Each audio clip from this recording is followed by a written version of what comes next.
وصحبه في كل لمحة ونفس بعدد كل معلوم لك. اللهم صل صلاة كاملة وسلم سلاما تاما على سيدنا محمد الذي تنحل به العقد وتنفرج به الكرب وتقضى به الهوائج وتنال به الرغائب وحسن الخواتيم ويستسقى الغمام بوجه الكريم وعلى آله وصحبه في كل لمحة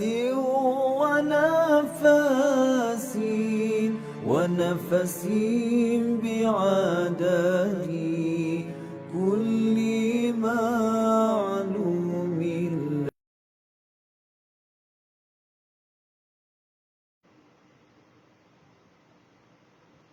بسم الله الرحمن الرحيم. الحمد لله رب العالمين، والصلاة والسلام على أشرف الأنبياء والمرسلين سيدنا محمد وعلى آله وصحبه أجمعين.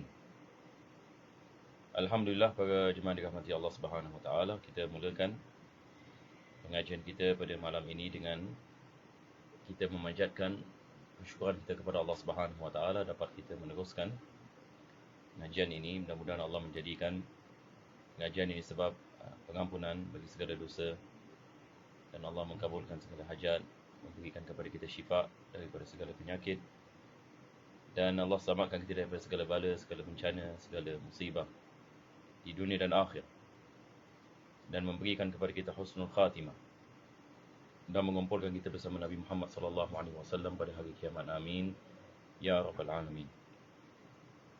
Jadi insya-Allah kita akan masuk ini pada kitab Da'watul Tamah, yang mana kita masih membicarakan berkenaan dengan perkara yang diharamkan dalam jual beli. Dan salah satu ini perkara yang diharamkan dalam Islam adalah apa yang dikenali sebagai al-ihtikar. Al-ihtikar, yakni maksudnya seseorang itu, yakni dia menyembunyikan ini barangan supaya harga naik, dan selepas itu dia menjual dengan lipatan ini harga. Maka ini adalah perkara yang diharamkan di dalam ini Islam. Seperti mana yang kita maklum, barangan ini kalau sekiranya susah nak dapat, maka harganya akan naik. Kalau sekiranya barangan itu banyak di pasaran, maka harganya akan menjadi rendah. Jadi ada orang misalan ini mengambil kesempatan ini, dia mengetahui misalan kalau sekiranya dia menyimpan barangan ini dan pasti harga akan naik, dan selepas itu yakni dia mengambil peluang ini untuk menjualnya dengan harga yang tinggi pada saat yakni manusia memerlukan misalan. Maka ini adalah perkara yang diharamkan oleh Nabi SAW.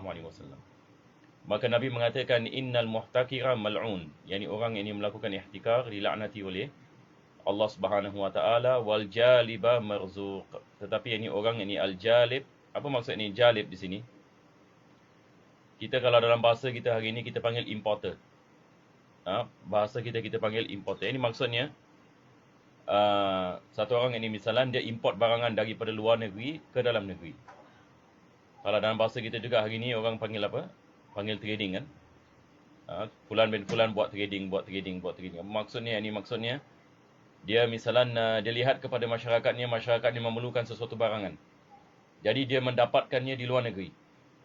Dan selepas itu dia mendatangkannya dalam negerinya dan menjualnya. Maka ini adalah orang yang mana Nabi SAW ini mengatakan al-jalib. Ini yang dimaksudkan dengan jalib. Ini jalib ini maksudnya yang mendatangkan. Yang mendatangkan. Dan di sini Allah Subhanahu wa taala memberikan barakah.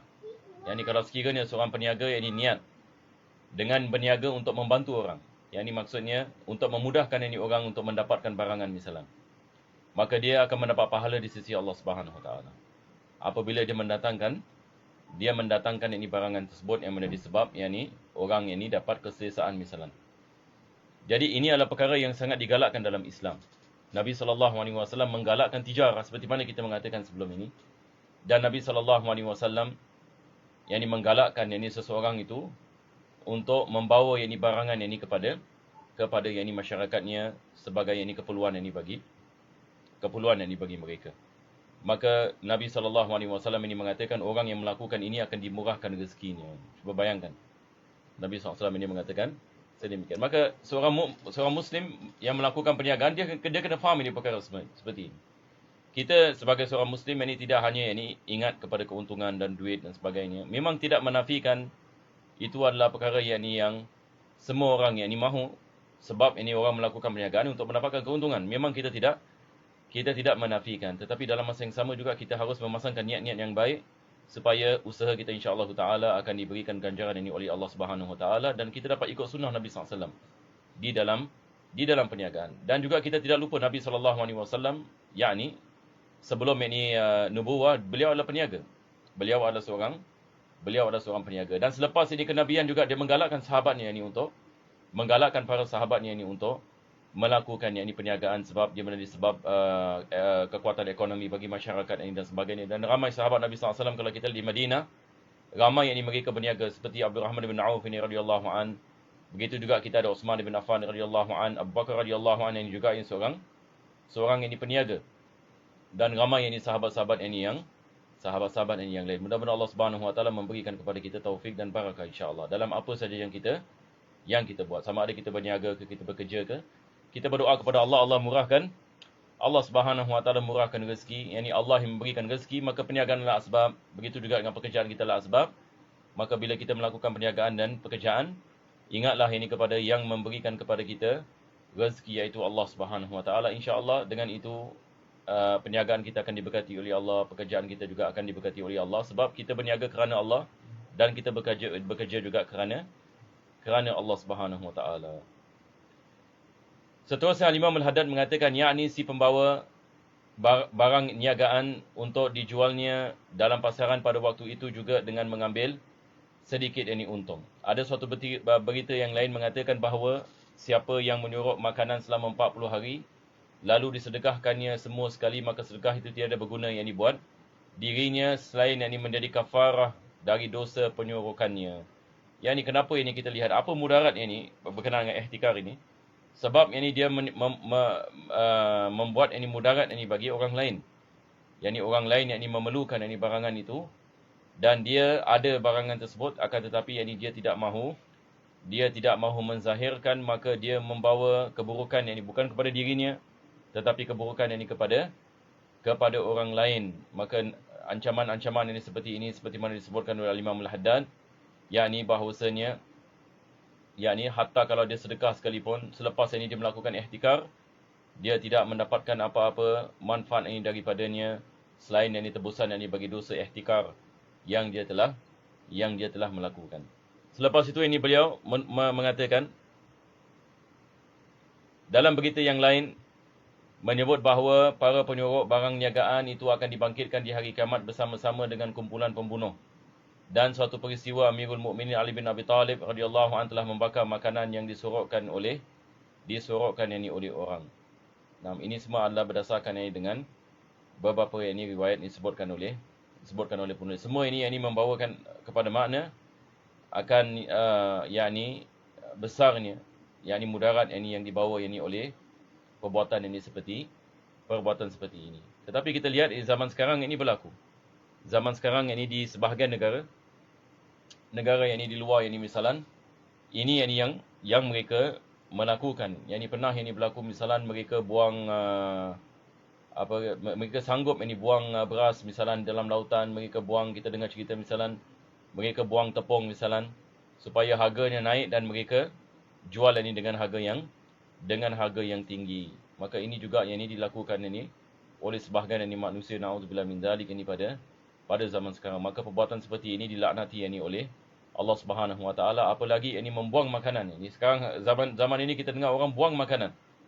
Kalau setakat ini dia menyimpankannya misalnya di kilangnya dan sebagainya, berbeza sedikit. Tapi kalau sekiranya dia sanggup ini buang ini makanan tersebut supaya nak tunggu harga barangan itu naik dan selepas itu nak menjual dengan harga yang tinggi, maka itu lebih dahsyat ini daripada yang ini menyimpannya. Adapun melakukan wang yang palsu, maka itu sudah jelas termasuk penipuan. Ini wang palsu.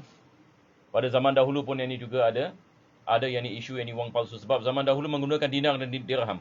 Jadi ada sebagian orang tak dapat bezakan ini apa itu dinar, ini misalnya apa itu emas dan apa itu misalnya copper ataupun apa kita mengatakan timber ya dalam ini.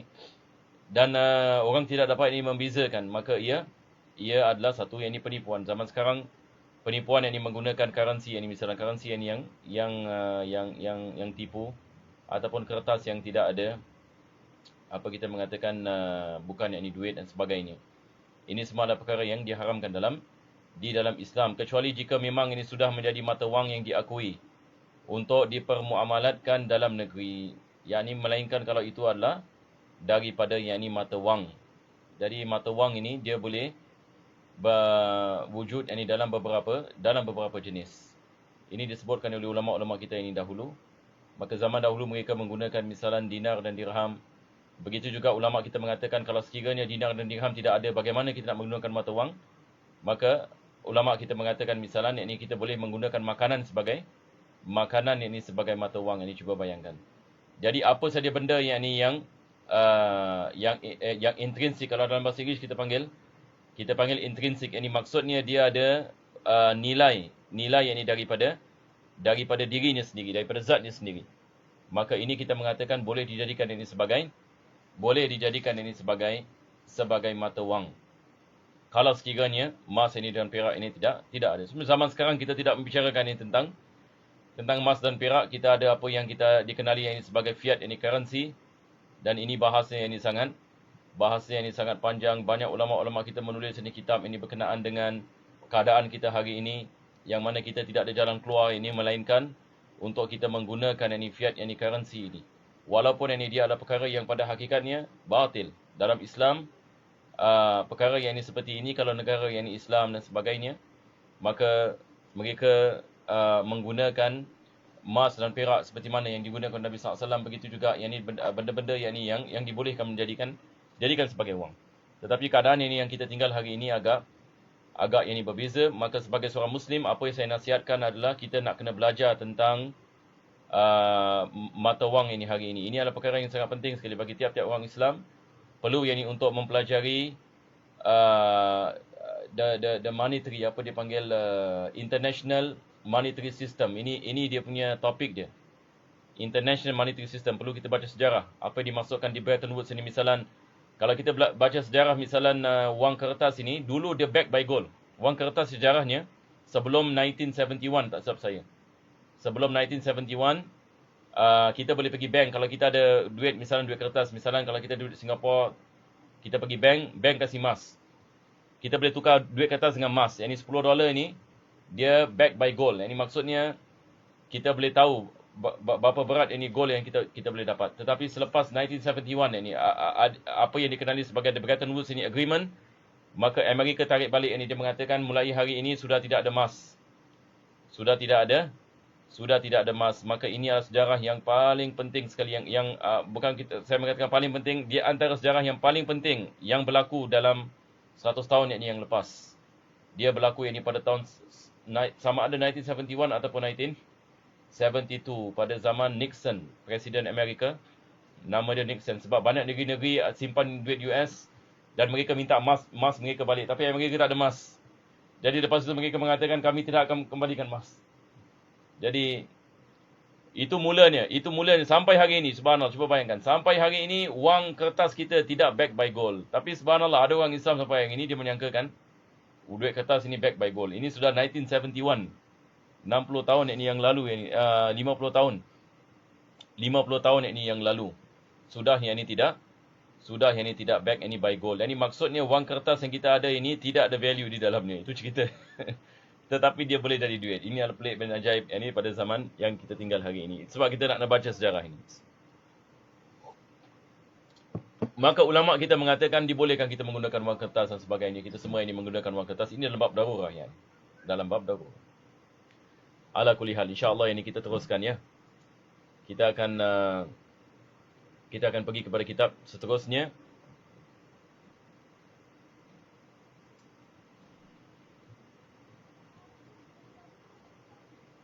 Kepada kitab ini Fathul Mu'in.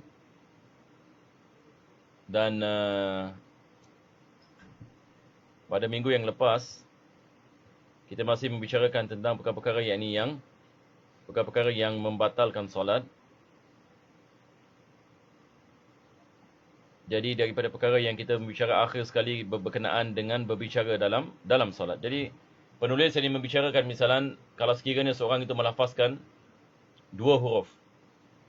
Kalau dia melafazkan dua huruf yang tidak ada makna, batal solatnya kalau dia melafazkannya dengan sengaja.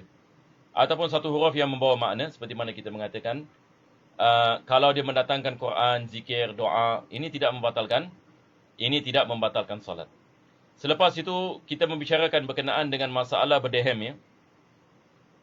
Kalau antum ingat, masalah yang berdehem ataupun membaca Al-Quran dengan niat untuk menegur orang. Penulis membicarakan 4 situasi, betul ke tidak? Situasi yang pertama kalau dia hanya niat menegur. Situasi yang kedua kalau dia niat baca Quran. Situasi yang ketiga kalau dia tidak memasang apa-apa niat. Situasi yang keempat, apa kita mengatakan? Dia niat kedua ni, ini maksudnya menegur dan baca Al-Quran. Maka kita mengatakan dua membatalkan dan dua tidak membatalkan. Dua yang membatalkan adalah kalau dia hanya niat menegur dan dia tidak memasangkan ini apa-apa yang niat bagi melakukan perkara tersebut, maka ia yang ini membatalkan. Ini berdasarkan pendapat yang mu'tamad seperti mana penulis menukilkan apa yang disebutkan oleh Al-Imam Nawawi di dalam kitab Tahqiq dan Daqaiq. Jadi ini yang kita berhenti pada minggu lepas. Kalau tak salah saya di sini kan, kita membicarakan tentang masalah mubaligh juga. Ini sama juga, satu orang ini mengatakan Allahu Akbar, niat dia ini untuk menyampaikan takbir kepada orang lain. Kalau hanya menyampaikan takbir, ini juga ini sama, ini hukumnya seperti mana kita mengatakan tadi, ia membatalkan salat. Nah, tapi kalau dia niat ini sampaikan dan zikir, maka ia tidak membatalkan salat. Akhir sekali kita membicarakan masalah berdehem ya. Jadi saya ulang lagi perkara ini sebab ini perkara yang penting. Penulis mengatakan kalau sekiranya dia berdehem dengan sengaja, kita kena lihat kepada keadaan. Kalau sekiranya dia berdehem dan dia nak baca Fatihah, sebab yang ni dia dalam keadaan yang ni nak membaca surah Al-Fatihah, betul ke tidak? Dan dia tidak dapat baca dengan betul disebabkan tekaknya tersendat. Jadi dia tidak boleh baca dengan makhraj yang betul. Dia memerlukan untuk nak berdehem supaya dia dapat clear dia punya throat. Jadi dia sebagai misal, kalau sekiranya untuk Fatihah tidak ada masalah sebab Fatihah rukun qauli, wajib. Begitu juga dengan tasyahud akhir, tidak ada masalah. Tetapi kalau dia berdehem selain daripada rukun qauli, batal solatnya. Yakni misalan penulis memberikan misal, dia berdehem ini apabila dia baca surah. Setelah baca Fatihah dia baca surah dan tersangkut ini tekaknya. Dan dia imam ini misalan, biasa kadang-kadang ada imam, kalau dia tidak memahami ini masalah ini, dia menyangkakan kalau dia tak berdehem nanti makmum macam mana nak mendengar bacaannya. Nampak tak? Dia dalam solat ini dia risaukan atas bagaimana makmum ini nak mendengar suaranya. Kalau sekiranya ini ada dibaca surah ini misalan dan dia melakukan berdehem, maka batal solatnya. Itu ceritanya. Kenapa? Apa bezanya? Sebab baca surah adalah sunnah, baca Fatihah dia adalah rukun. Naam. Jadi itu sebab penulis ini mengatakan li ta'adzuri ruknin qauli. Kalau sekiranya dia tidak dapat ini membaca, dia tidak baca rukun qauli. Dan penulis ini juga mengatakan au zahara fi nahwihi ka su'alin wa bukain wa atasin wa dhahik. Ini yang kita berhenti pada minggu yang lepas. Sama dengan batuk, menangis, bersin dan juga yang ini ketawa. Ini hukumnya sama. yakni satu orang yang ini menangis ini dalam solat, keluar 2 huruf ini misalan, dan dia melakukannya dengan sengaja, batal solatnya. Mungkin ada orang yang ini menyangkakan, tapi niat ini ikhlas ini kerana Allah ini menangis. Dia kalau sekiranya dia melakukannya dengan sengaja dan keluar 2 huruf dan lebih, maka ia membatalkan solat. Begitu juga dengan ketawa. Satu orang ini masuk ke dalam solat, maka ketawa, batal solatnya. Begitu juga yang ini dengan sengaja, yang ini bersin, yang ini misalan. Yang ini sengaja bersin. Yang ini maksudnya dia boleh tahan yang ini, tapi dia sengaja yang ini melakukan. Berbeza kalau dia memang yang ini terpaksa yang ini nak bersin, itu dimaafkan. Tapi di sini kita membicarakan yang ini kalau sekiranya tidak ada keuzuran. Selepas itu ini beliau mengatakan wa kharaja biqauli li ghairi ta'adzuri qira'atin wajibatin ma idza dhahara harfani fi tanahnuhin li ta'adzuri qira'atin masnuna. Ini juga kita telah membicarakan ya. Jadi tak perlu kita ulang. Ini adalah berkenaan dengan bacaan surah ya. Bacaan surah yang ini batal ini solat. Penulis mengatakan seperti mana saya mengatakan tadi. Selepas itu ini penulis mengatakan wa bahasa Zarkashi jawaza tanahnu lis-sha'im li ikhraji nukhamatin tubtilu saumahu. Yani Al-Imam Zarkashi ini mengatakan dibolehkan bagi orang yang puasa berdehem untuk mengeluarkan kahak. Kalau sekiranya dia mampu mengeluarkannya. Ini orang yang sedang puasa yang ini misalan, kahaknya sampai yang ini kepada mulut. Had yang ini mulut. Had mulut ada makhraj ha ya. Bila kita mengatakan ha, ini adalah had mulut kita. Kalau sekiranya kita mengatakan kahak kita sampai yang ini kepada makhraj yang ini ha, dan kita boleh mengeluarkannya, wajib kita mengeluarkannya. Ini mafhum. Ini dalam bab puasa kita membicarakan tentang yang ini perkara ini. Kenapa penulis mengatakan di sini? Selepas itu dia mengatakan qala syekhuna. Sekarang ada kaitan dengan bab solat ya. Masalah yang ini dalam bab puasa ini ada kaitan dalam yang ini bab salat. Maka dia mengatakan, guru kami mengatakan wa yatajiu jawazuhu lil muftir aidan li ikhraji nukhamatin tubtilu salat. Seperti mana dibolehkan, seperti mana kita mengatakan orang yang ini yang puasa mengeluarkan kahaknya, begitu juga bagi orang yang ini yang solat. Maksudnya solatnya tidak menjadi batal. Kalau sekiranya dia berdehem ini untuk mengeluarkan kahaknya, kalau sekiranya kahaknya sampai kepada had yang ini zahir. Kalau sekiranya kahaknya sampai kepada had zahir, dia sedang melakukan salat ini sekarang, maka dia berdehem, dia mengeluarkan ini, nak mengeluarkan kahak disebabkan ini kahaknya sudah sampai kepada had zahir. Sebab kalau dia menelannya, batal salatnya. Kita ada kaedah, apa yang membatalkan puasa, batalkan salat. Ini kaedah. Apa yang membatalkan puasa, membatalkan salat. Yani kalau kita mengatakan makan dan minum membatalkan puasa, makan dan minum juga membatalkan salat. Makan dan minum membatalkan puasa, makan dan minum. Apa yang dimaafkan dalam puasa, dimaafkan dalam solat. Kecuali dengan satu masalah. Nanti kita akan sebut sebelah sini. Yani misalan kalau sekiranya satu orang ini misalan dia sedang puasa dan dia buka mulutnya, masuk misalan lalat ke ataupun nyamuk misalan, dan dia tertelan. Adakah batal puasanya? Tidak batal puasanya. Sebab dia tak sengaja. Sama juga kalau orang sedang melakukan solat misalan, kalau dia buka mulutnya dan masuk nyamuk dan dia tertelan, solatnya tidak batal. Sebab ini kita mengatakan dimaafkan. Jadi di sini kita mengatakan yang dimaafkan ini bagi puasa, dimaafkan ini bagi solat. Yang membatalkan puasa maka membatalkan solat. Dan berkenaan dengan hukum kahak sama. Berkenaan dengan hukum kahak ini sama.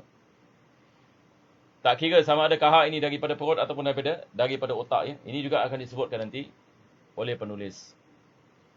Selepas itu ini penulis ini mengatakan wa yattajihu jawazu lil muftir aidan li ikhraji nukhamatin tubtilu salatahu bi an nazalat li haddi zahir aw lam yumkinhu ikhrajuha illa bihi. Yakni maksudnya sekarang kahak ini dah sampai kepada had, dia terpaksa melakukannya. Maksudnya kalau dia tidak melakukannya, kalau sekiranya dia tidak berdehem, dia tidak dapat mengeluarkannya.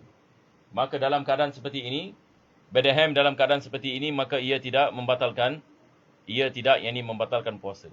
Tadi macam mana yang PDF? Antara saya. Email okey. Kita habiskan ni sikit, insya-Allah nanti belum habis lagi, tapi saya akan masuk ini pada yang lain insya-Allah. Penulis ini mengatakan selepas itu ya.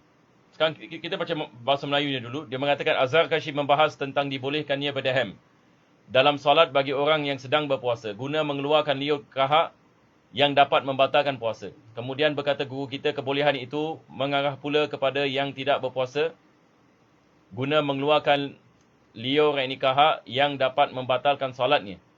Ialah liur kahak bila telah mengalir di bahagian luaran dan tidak mungkin dapat mengeluarkannya selain yang dibantu dengan bedaham. Yang ini maksudnya di sini dia mengatakan, seperti mana kita mengatakan dalam solat, kalau sekiranya kahaknya sudah sampai yang ini kepada had yang ini zahir, wajib dia mengeluarkannya. Maka dia mengatakan, kalau saya tidak bedaham, saya tidak dapat keluarkannya. Maka dia bedaham. Maka ini tidak membatalkan salat. Sebab kaedah seperti mana kita mengatakan, apa yang dibatalkan puasa, membatalkan salat. Sekejap ya.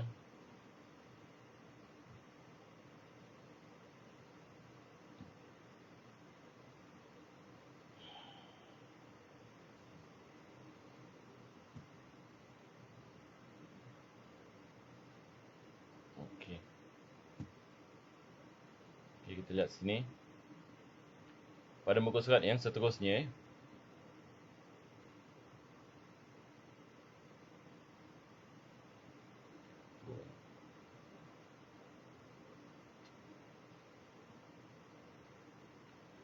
penulis ini mengatakan, na'am indallat qarinatu halihi ala adami udhrihi.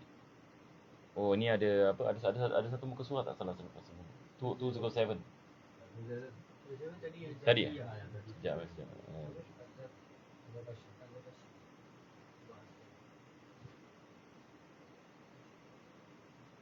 207.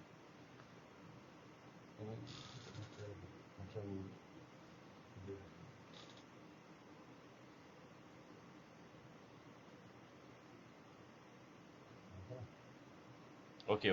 Betul. Afwan. Kita balik pada 207 dulu saya belum baca ni, afwan. Penulis ini mengatakan apabila imam berdaham dan dari dahamnya itu terlontarkan dua huruf, maka bagi makmum tidak wajib memisahkan dirinya kerana yang telah jelas adalah bahawa imam itu terhindar dari hal-hal yang membatalkan salat. Apa maksudnya? Yang ini misalnya begini ya. Kita sekarang ini kita melakukan salat jamaah, imam sedang baca surah selepas itu dia berdaham. Kita mengetahui tadi, kalau sekiranya dia baca Fatihah dia berdaham, boleh faham. Mungkin dia dia tak boleh baca Fatihah dengan betul dan Fatihah rukun kauli dan sebagainya, maka ini tidak ada masalah. Tetapi bagaimana kalau imam ini baca surah dan dia berdaham? Dan dia ini berdaham. Adakah diwajibkan kita mufaraqah? Ini soalan ni. Adakah diwajibkan kita mufaraqah? Maka penulis ini mengatakan tidak diwajibkan kita melakukan mufaraqah. Apa sebabnya? Sebab ada kemungkinan dia berdaham untuk sebab-sebab yang lain. Ada kemungkinan dia melakukan berdaham ini bukan ini disebabkan kita mengatakan bukan yang ini disebabkan tekak ni tak boleh keluar makhraj dan sebagainya. Mungkin yang ini dia ada penyakit, mungkin yang ini dia ada yang ini sesuatu yang ini keuzuran yang kita tidak mengetahui. Jadi kita husnuzan ini maksudnya. Tidak diwajibkan yang ini kita melakukan mufaraqah, tetapi ada pengecualian. Selepas itu muka surat 208 kita lihat apa dia mengatakan ya. Dia mengatakan na'am indallat qarinatu halihi ala adami uzrihi. Kalau sekiranya kita lihat ada qarina maksudnya di sini ada evidence ataupun dalam bahasa kita panggil apa? Seperti yakni kita lihat ini kepada keadaannya, kita mengatakan ini tak ada keuzuran. Dan kita ada dia punya bukti. Bukti ya. Kita ada bukti yang dia tidak ada keuzuran. Dia tidak ada keuzuran yang kita tahu yang orang ini dia melakukannya sebab sedemikian. Yakni dia berdaham disebabkan yang dia pada surah ini setakat yang dia nak mendengarkan suaranya. Kalau kita sampai ini kepada tahap ini keyakinan dia dalam keadaan sedemikian, maka diwajibkan kita mufaraqah. Kita wajib ini mufaraqah. Apa maksudnya mufaraqah? Mufaraqah maksudnya kita niat saja dalam hati, nawaitul mufaraqah. Yani aku niat untuk mufaraqah. Dan kita meneruskan ini solat kita. Dan ini seperti mana disebutkan ini Al-Imam Subuki. Al-Imam Subuki ini adalah ulama besar dalam madhab Al-Imam Syafi'i. Saya syorkan ya, kalau ada jemaah yang ada masa, bacalah ini tentang Al-Imam. Baca tentang Imam Subuki. Dia ada Imam Subuki ada dua ya, satu Tajuddin Subuki, lagi satu Taqiyuddin Subuki. Satu adalah bapa, satu adalah anak. Taqiyuddin Subki adalah bapanya. Tajuddin Subki adalah anaknya. Dua-dua hebat ini. Dua-dua qadhi. Anak dengan bapa. Tajuddin Subki dengan Taqiyuddin Subki. Al-Imam Ibn Atha'illah Iskandari menulis hikam sebagai hadiah bagi bapanya, yakni Taqiyuddin Subki, sebab dia anak murid kepada Syekh Ibn Atha'illah Iskandari. Jadi dia menulis hikam, kitab hikam ini dia dedicate kepada anak muridnya yang tersayang. Dan anak murid ini masya-Allah ini menjadi qadil qudha. Yakni dia jadi ulama yang paling besar ini pada zamannya. Yang dikatakan Al-Imam Subki ini dia hafal ini 4 mazhab. Dia punya kekuatan ini ilmu fiqh ni, dia adalah mufti dan bagi 4 mazhab ini masya-Allah. Dan dia yang menyambung kitab Majmu'. Imam Nawawi selepas Imam Nawawi, sebab Imam Subki datang selepas wafatnya Imam Nawawi. Dan dia terkesan dengan Imam Nawawi dan dia yang menyambungkan kitab Majmu'. Sebab Imam Nawawi meninggal dunia tak habis kitab Al-Majmu'. Maka datang Al-Imam Subki. Bapa. Maka dia datang dan dia menyambung ini kitab Al-Majmu'. Dan dia pun tak habis juga dia meninggal dunia. Jadi Imam Subki ni adalah imam yang besar. Dia menulis ini kitab Tabaqat Syafi'iyatul Kubra. Semua yang ulama-ulama mazhab Syafi'i dia tulis manaqib. Kitab ini tak silap saya 30 ataupun 40 jilid. Ditulis ini oleh beliau. Banyak lagi ini kitab. Daripada kitab yang masyhur ditulis oleh beliau, Jam'ul Jawami'. Dia rumuskan daripada 100 kitab, cuba bayangkan. Dia tulis dalam mukadimah, dia bilang saya merumuskan kitab ini daripada 100 kitab. Dia tulis dalam mukadimah. 100 kitab dia tulis dalam satu kitab. Jam'ul Jawami'. Kita dalam mazhab Syafi'i kita berbangga dengannya sebab kitab ini semua mazhab belajar kitab ini. Kitab Jam'ul Jawami'. Sebab dia merumuskan 100 kitab ni, cuba bayangkan. Yang ni ulama-ulama dalam usul. Datang Imam Suyuti mensyarahkannya dan subhanallah sampai hari ini dipelajari satu dunia ini kitab ni. Ala kulli hal. Selepas itu ini beliau mengatakan walau tuliya syakhsun binahwi su'alin da'imin bihaitsu lam yakhlu zamanun minal waqti yas'u as-salah bila su'alin mubtilun. Yani penulis ini mengatakan kalau satu orang ini dia ada penyakit terus ini batuk ini maksudnya daripada awal sampai habis solat, maka dia mengatakan batal solatnya.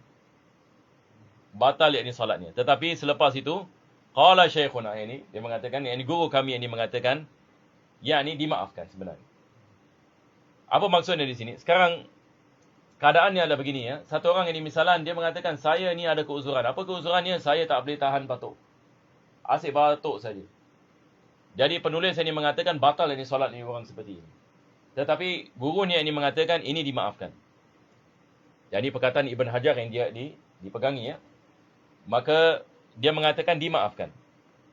Jadi maksudnya satu orang itu kalau sekiranya dia ada penyakit batuk ini, misalnya dia tak boleh kontrol ini batuknya, dia batuk terus, maka dimaafkan. Dan tidak diwajibkan qada, dia mengatakan.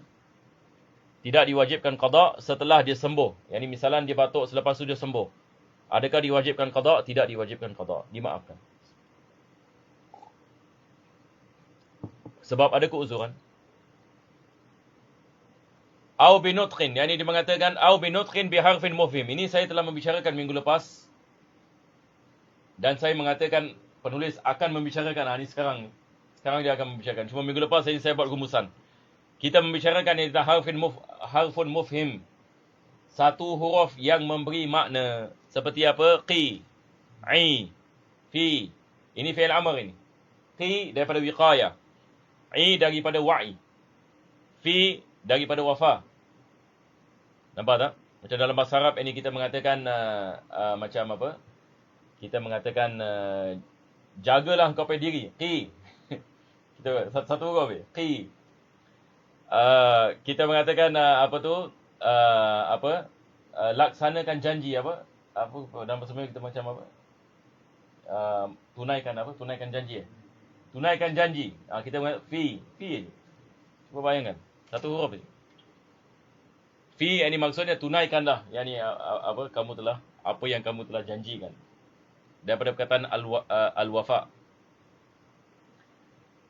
Au biharfin mamdud. Ini kalau sekiranya kita panjangkan fa Tak, yani walaupun tidak ada makna, dua huruf. Alif ini dikirakan satu huruf.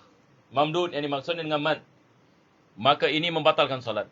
Li'annal mamdud fil haqiqah harfan. Penulis mengatakan, huruf mad ini dengan huruf biasa, dia adalah dua huruf. Wala tabtulu salatu bi talaffuzihi bil arabiyyati bi kurbatin tawaqqafat 'ala lafzi. Di sini penulis ini mengatakan salat ini tidak menjadi batal kalau sekiranya seseorang itu melafazkan sesuatu qurbah, yakni sesuatu lafaz yang ada kait mengenai dengan ibadah. Lafaz yang ada kait mengenai dengan ibadah. Tapi mesti dalam bahasa Arab ni. Mesti dalam bahasa Arab. Ini tidak batal solat. Macam mana ini lafaz yang ada kait mengenai dengan ibadah? Seperti lafaz nazar. Nazar ini kita nak lafaz kan? Kalau kita tidak lafaz nazar, tak sah nazar. Nazar ini daripada syaratnya adalah dia mesti dilafazkan. Jadi satu orang yang ini mengatakan ka'anqal, dia memberikan misal. Ka'anqal, nazartu li Zaidin bi alfin. Yani maksudnya aku bernazar untuk memberikan Zaid 1,000. Sama ada $1,000 ke $1,000 dinar ini misalnya. Aku bernazar ini untuk memberikan yani Zaid 1,000. Kalau dalam bahasa Arab ini dia mengatakan nazartu li Zaidin bi alfin. Tidak batal solat dia. Dalam solat. Sebab ini adalah nazar. Nazar ini dia adalah sesuatu yang kita melakukannya dan kita bersumpah sebagai qurbah. Qurbah maksudnya untuk mendapatkan pahala di sisi Allah Subhanahu Wa Taala. Satu orang ini mengatakan aku nazar ini nak puasa esok dalam solat. Nazartu sauma ghadan dalam solat. Tidak batal solatnya. Tidak batal solatnya. Kenapa? Sebab dia adalah lafaz yang menunjukkan yang ini satu qurbah. Sebab dia nazar yang kerana siapa? Kerana Allah Subhanahu Wa Taala. Betul ke tidak?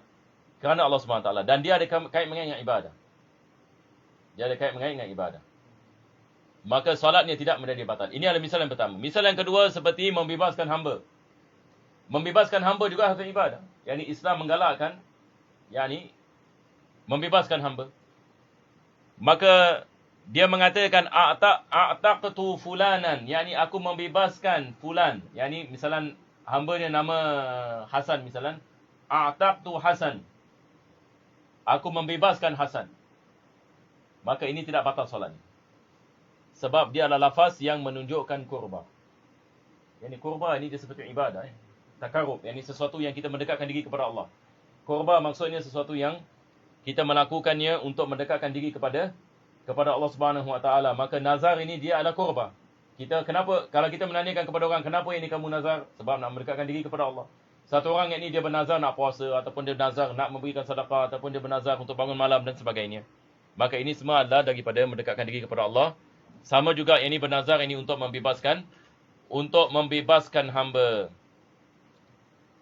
Walaisa misluhu at-talaffuz bi niyyati saumin au i'tikaf. Beza dengan niat puasa dan i'tikaf. Di sini kita nak kena bezakan . Sekarang penulis ini mengatakan nazar tidak membatalkan puasa. Membebaskan hamba tidak membatalkan puasa. Bagaimana pula dengan membatalkan puasa? Nazar, lafaz nazar tidak membatalkan salat. Membebaskan hamba tidak membatalkan salat. Betul ke tidak? Baik. Bagaimana pula dengan puasa dengan i'tikaf? Dia memberikan misal puasa dengan i'tikaf. Dia mengatakan keadaan tak sama. Yang ini maksudnya, satu orang kalau dalam solat dia niat puasa misalnya. Macam kita dalam bulan Ramadan, misalnya satu orang dalam solat tarawih. Dalam solat tarawih dia mengatakan nawaitu saumaradin an adai fardhi syahri Ramadan. Hadhi sanati lillahi ta'ala. Batal ke tidak batal? Kalau orang mengatakan tapi ini pun qurbah juga. Betul tak? Ini adalah perkara yang mendekatkan diri kepada Allah. Maka ini batal kita mengatakan. Kenapa batal? Beza dengan nazar. Sebab niat puasa ini tak semestinya kita nak lafaz. Niat puasa kita boleh niat dalam hati. Berbeza dengan nazar dengan membebaskan hamba. Bebaskan hamba pun sama juga. Kita tak boleh bebaskan hamba niat hati. Dia nak kena lafaz. Dia nak kena melafaz. Itu sebab ini batal ini solatnya kalau sekiranya dia niat nak puasa. Ataupun dia niat i'tikaf. Dia dah masuk ke dalam solat, dah masuk masjid misalnya. Dia lupa nak niat i'tikaf. Jadi dia mengatakan nawaitul i'tikaf fi hadzal masjid lillahi ta'ala. Batal yang ini batal solatnya. Batal yang ini solatnya. Sebab niat i'tikaf boleh niat dalam hati, tak perlu kita lafaz. Niat i'tikaf ini boleh kita niat dalam hati. Maka apa yang dibolehkan kita niat dalam hati, tidak dibolehkan kita melafazkannya. Maka membatalkan solat kita. Berbeza dengan perkara yang hanya menjadi sah kalau kita melafazkan. Seperti nazar dengan, ya. Melainkan kalau kita niat nazar itikaf. Melainkan kita niat nazar etika, betul? Ya, sebab itu dah hukum nazar. Nah, anta nak lafaz. Aywa. Kira dalam solat dia nak niatkan apa ni puasa. Ya. Itu juga ibadah kan. Ya. Jadi, kan di tengah solat niat tu solat tapi dia niatkan dalam hati dia untuk puasa juga. Adakah boleh? Dia niat dalam hati. Tak, dalam hati tak ada masalah. Dalam hati, hatta kalau dia berbual dan sebagainya, hatta dengan bahasa Melayu, dalam hati tidak membatalkan solat. Nampak tak? Dalam hati tidak membatalkan solat. Walaupun itu ibadah juga. Apa dia? Walaupun apa ni Dia adalah sebagai satu ibadah, tetapi dia berbeza dengan nazar. Apa beza dia? Nazar ini mesti lafaz. Puasa tak perlu lafaz. Nampak tak? Tak wajib kita lafaz. Satu orang ini hatta kalau dia niat dalam hati nak puasa besok, apa tu? Sah yang ni. Tidak diwajibkan. Dia lafaz. sebab nazar kita kena lafaz sebab ada kafarah kat situ. Apa dia? Ada kafarah ni kalau kita tak lakukan nazar, kita tak lafazkan. Maksud kan kafarah dalam nazar kan ada kafarah sendiri kan. Kita tak lakukan sesuatu tu. Bukan, maksudnya nazar ni dia menjadi wajib. Jadi bila kita melakukan nazar, diwajibkan kita melakukan apa yang dinazarkan. Dia jadi sebagai satu hutang ke atas kita. Tak ada kena kafarah ni. Bukan, dia bukan kafarah, dia dosa. Dia jadi yang ni hutang. Dia jadi seperti hutang kepada Allah SWT. Seperti satu kewajipan yang kita belum lagi melakukannya.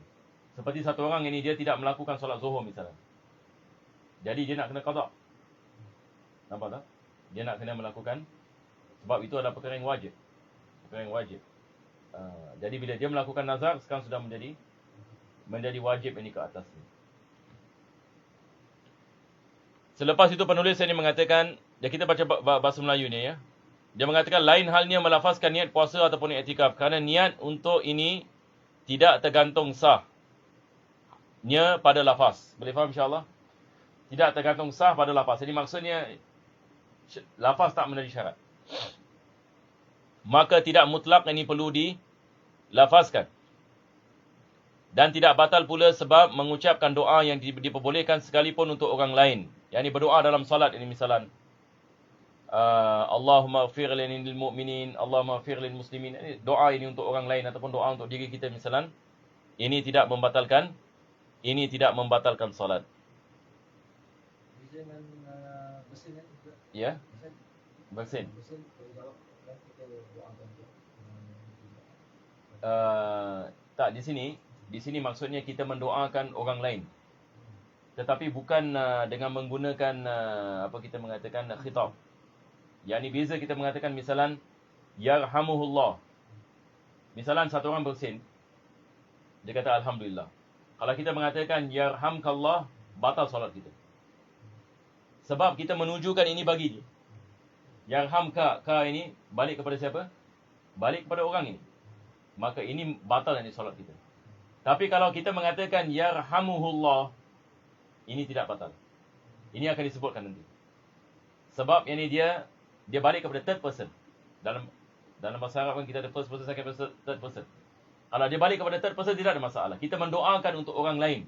Orang lain di sini maksudnya third person.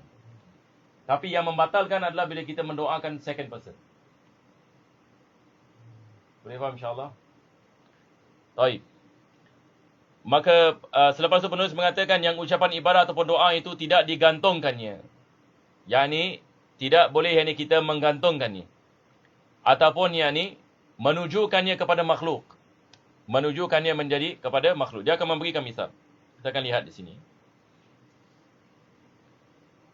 Maka salat menjadi batal bila ucapan ibadah ataupun doa tadi digantungkan adanya kepada makhluk ini seperti yakni dia mengatakan in syafallahu maridi fa alayya idqu raqabah. Yakni dia meletakkan syarat. Dia mengatakan yakni kalau sekiranya Allah Subhanahu wa taala memberikan syifa ini kepada penyakit aku, maka aku yakni akan membebaskan hamba. Ini tidak dibolehkan. Ini adalah ta'liq. Yakni kita meletakkan yakni syarat yang di dalam solat. Beza dengan tadi kita mengatakan kita mengatakan berdoa yang ini tanpa ataupun bernazar yang ini tanpa menggantungkan apa-apa. Sebab itu qurbah. Itu direct ini kita mengatakan dia bernazar untuk puasa misalnya. Tapi ini tak semestinya dia akan melakukannya. Sebab dia meletakkan syarat. Hanya saja kalau Allah ini memberikan kepada dia syifa, baru dia akan melakukan. Nampak tak? Kalau ini bukan niat nazar. Ya? Kalau Tak, ini dikirakan niat nazar tetapi ta'liq. Bezanya dia meletakkan syarat. Bila kita meletakkan syarat, tak semestinya kita melakukannya. Betul ke tidak? Satu orang ini misalnya dia mengatakan kalau saya pass exam, saya akan puasa 3 hari. Tapi dia fail. Dia fail. Kalau sekali dia fail, maka tidak diwajibkan ke atas. Kenapa? Apa dia? Selamatkan nazar dia. Selamatkan macam mana? Nazar dia. Kalau pasal syarat kan. Kalau macam benda tu berlaku, dia tak apa. Ya, kalau dia letak satu macam pas ke fail kan. Yalah, tapi biasanya orang melakukan nazar ini, dia memang ada hajat lah maksudnya. Betul tak? Dia memang ada hajat macam dia nak. Jarang-jarang ini orang bernazar. Tapi dia memang sengaja tak nak melakukan supaya ini dia. Ini boleh juga main-main dalam nazar. Apa dia? Macam ni boleh kita katakan orang tu bermain dalam. Tidak, kalau dia melafazkan. Misalnya kalau dia melafazkan aku bernazar kerana Allah, dia sudah menjadi wajib ke atas. Dia sudah menjadi wajib ini ke atas. Allah yang ini mengetahui ini hati kita. Selepas itu dia mengatakan fa'alayya itu raqabati. Ataupun dia melakukan doa Allahumma ighfirli in syi'ta. Ini doa dilarang oleh Nabi SAW, doa seperti ini. Tak boleh kita baca doa ini, tapi ini misal ini penulis mengatakan. Ini adalah kurang adab kepada Allah SWT. Kita meletakkan syarat ini bagi kemahuan Allah. Biasa orang yang melakukan doa seperti ini bila dia dah marah. Yang dia marah kepada Tuhan, dia mengatakan ya Allah engkau kabulkan doa aku kalau engkau nak. Nampak tak? Jadi ini semua jangan yang kita buat ini kerja macam ini ya. Maka ini adalah juga ini daripada syarat, maka ia membatalkan salat. Wa kadza inda khitabin makhluq ghairin nabi sallallahu alaihi wasallam. Ini seperti mana khitab makhluk ya, khitab makhluk. Ini berdasarkan dengan hadis Zulyadain. Kalau kita antum ingat hadis Zulyadain, Nabi sallallahu alaihi wasallam mengatakan kepada Zulyadain, salat ini la yasluhu li kalamin nas. Afwan, bukan hadis Zulyadain. Abdullah bin Zaid tak salah saya. Sebab dia berbual dalam solat. Sama ada Zulyadain atau kita ada lagi satu sahabat pun kisahnya dia berbual dalam solat. Lepas tu Nabi SAW lepas solat memanggil dia. Dan Nabi nasihatkan kepada dia, dalam solat jangan berbual. Daripada perkara yang disebutkan Nabi SAW, la yasluhu min kalamin nas atau kama qala SAW. Nabi mengatakan solat ini tak sesuai ada perbualan manusia. Maka di sini ulama kita mengatakan perbualan manusia maksudnya menunjukkan perbualan kepada orang. Itu sebab yarhamkallah membatalkan salat. Nampak tak? Satu orang berikan salam kepada kita, Assalamualaikum. Kita mengatakan Waalaikumsalam. Batal salat kita. Kenapa batal salat kita? Sebab kita menunjukkan salam kepadanya. Nampak tak? Kita menunjukkan salam kepadanya, maka ia membatalkan salat. Ini yang dimasukkan dengan khitab makhluk. Boleh kita faham insya-Allah?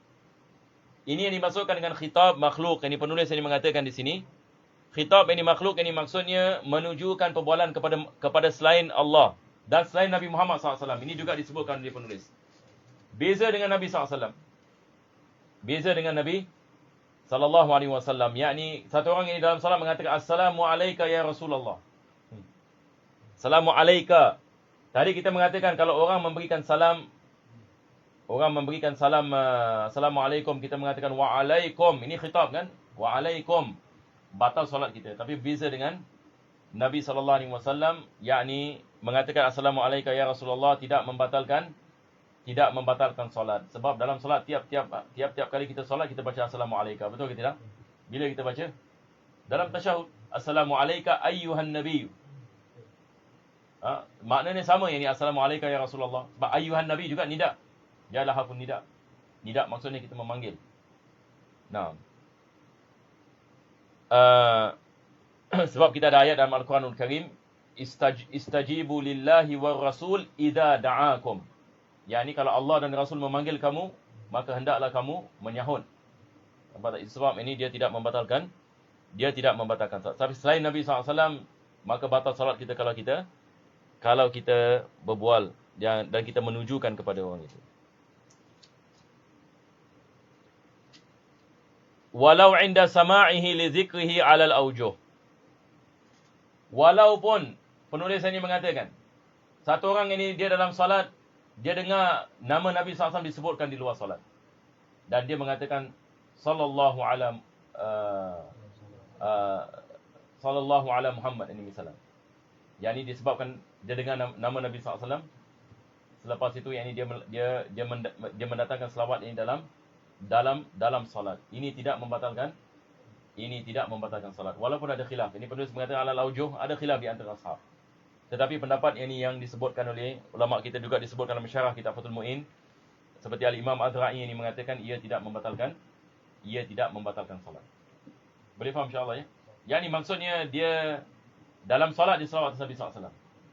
Dalam salat diselawat atas Nabi SAW disebabkan dia dengar orang di luar salat menyebut nama Nabi SAW. Jadi penulis di sini mengatakan walaupun inda sama'i, dia mengatakan walaupun ini kita mendengar namanya di luar salat dan kita selawat ke atasnya ini di dalam salat. Selepas itu ini dia memberikan misal bagaimana khitab makhluk. Dia memberikan misal seperti apa, nazartu laka bikadza. Nazartu laka, nampak tak, ini khitab makhluk. Aku bernazar bagi engkau. Yang ini dia bernazar nak memberikan orang ini duit, misalnya dia mengatakan nazartu laka. Aku bernazar ini untuk memberikan wang kepada engkau. Dalam solat dia mengatakan sedemikian. Batal ini solat. Walaupun nazar, tapi disebabkan dia menunjukkan kepada manusia. Ataupun yang ini rahimakallah. Yang ini bagi orang yang ini yang misalnya hatta orang yang hidup, misalnya orang itu bersin yang ini misalnya dia mengatakan yarhamkallah ataupun rahimakallah, batal solatnya. Walaupun yang ini bagi orang yang ini bagi orang yang sudah meninggal dunia. Yang ini misalnya dalam solat jenazah, yang ini dia mendoakan dia mendoakan ini bagi si mati tetapi dengan menggunakan khitab. Kita mengatakan Allah maghfir lahu warhamhu. Betul tak? Ini bukan khitab. Ini third person. Tapi kalau dia mengatakan misalnya Allah maghfir laka misalnya, maka ini sudah menjadi khitab, maka batal ini salatnya. Ini penulis ini mengatakan walaupun ini bagi orang yang sudah meninggal.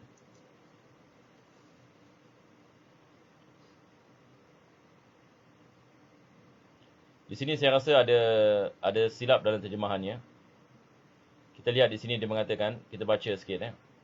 Dia mengatakan demikian, kalau daripada atas dia mengatakan demikian pula solat batal jika ucapan ibadah atau doa tadi dikhitabkan kepada makhluk selain Nabi SAW. Ini tidak ada masalah. Selepas itu dia mengatakan sekalipun, nampak? Sekalipun dikala makhluk itu mendengarnya. Nampak? Ini kita, seperti mana saya mengatakan, maksudnya di sini sekalipun dia melakukannya, maksudnya dia melakukan selawat atas Nabi sallallahu alaihi wasallam ataupun salam kepada Nabi sallallahu alaihi wasallam apabila dia mendengar namanya. Apabila dia mendengar nama Nabi sallallahu alaihi wasallam. Jadi kita nak tukar sikit ya. Sekalipun dia mendengar, lalu dia memberikan salam ataupun selawat. Sebab ini adalah khitab kepada Nabi SAW. Dia dengar nama Nabi SAW, dia mengatakan Assalamualaikum ya Rasulullah. Dalam salat. Ada khilaf. Ada sebagian ulama ini mengatakan mereka membezakan. Khilaf ni adalah begini, mereka membezakan orang alim dengan orang yang awam. Kalau dia alim, batal salat. Kalau dia orang awam, ini dimaafkan. Tapi sebagian ulama mengatakan tidak ada masalah. Saya Nabi SAW kita boleh memberikan. Saya masih ingat dulu di Tarim dulu, solat Jumaat tak silap, imam ada baca silap dalam bacaan. Sekali ada orang gila, terkenal lah, kita panggil dia Bagarib. Jadi dia apa? Dalam solat dia mengatakan Allahumma salli ala Muhammad. Allahumma salli ala Muhammad. Nampak tak? Dia dalam solat. Sekali orang yang kat depan ni nak ingatkan imam lah. Dia dekat belakang dia selawat atas Nabi. Atas Nabi SAW. Kita semua mesti ingat hampir nak ketawa. Sebab orang ni kelakar kuliahan. Lepas tu sallu ala Nabi. Sallu ala tak boleh lupa. Sebab orang ni suara kuat. Jadi satu masjid yang dengar suara ni. Subhanallah. Jadi insyaAllah saya rasa kita berhenti di sini ya. Penulis saya mengatakan disunatkan yusannu li musalli sulima alaihi arad bil isyarah bil yad. Ini kalau kita sedang melakukan solat, orang memberikan salam, disunatkan kita memberikan isyarah. Ini dengan tangan. Sebab kita tak boleh jawab salam. Kalau kita jawab salam, ini batal. Batal solat kita. Sama ada kita memberikan isyarah dengan tangan ataupun kepala. Ini insyaAllah ini kita akan membicarakan ini pada minggu yang akan datang ini insyaAllah ta'ala. Mudah-mudahan Allah berikan kepada kita insyaAllah taufiq. Ada soalan di sini. Assalamualaikum Ustaz. Waalaikumsalam. Kalau bedahem tapi tak lafazkan huruf. Contoh seperti bedahem dengan mulutnya tertutup. Masihkah batal solat? Yang ni macam mana yang ni bedahem? Bedahem tapi tak lafazkan huruf. Kalau sekiranya tidak ada huruf, ini ia tidak membatalkan solat. Ha? Sebab bedahem mesti ada keluar huruf kan? Ya. Walaupun kita tutup mulut misalnya. Ada huruf tak ada huruf? Ada huruf ni. Huruf ha dengan mim. Minimum. Jadi susah kita nak bayangkan ni. Macam mana? Ya. Tak, itu kalau ghalaba. Ini ulama kita mengatakan kalau dia tak boleh tahan, dimaafkan. Ini kalau dia sengaja. Dia sengaja. Dia membatalkan solat. Apa dia? Kalau tidak sengaja, dimaafkan. Tidak sengaja, dimaafkan. Yang membatalkan adalah bila kita sengaja.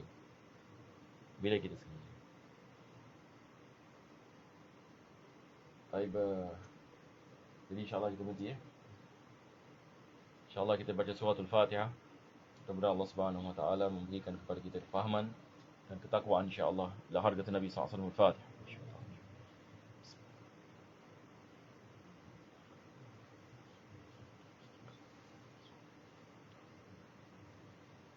ربنا تقبل دعانا انك انت السميع العليم وتب علينا انك انت التواب الرحيم واختم بصالحات اعمالنا واجرنا الله يكرمنا وقل سبحان ربك بالعزة عما يصفون وسلام على المرسلين والحمد لله رب العالمين تقبل الله منكم السلام عليكم ورحمة الله وبركاته اللهم صل صلاة كاملة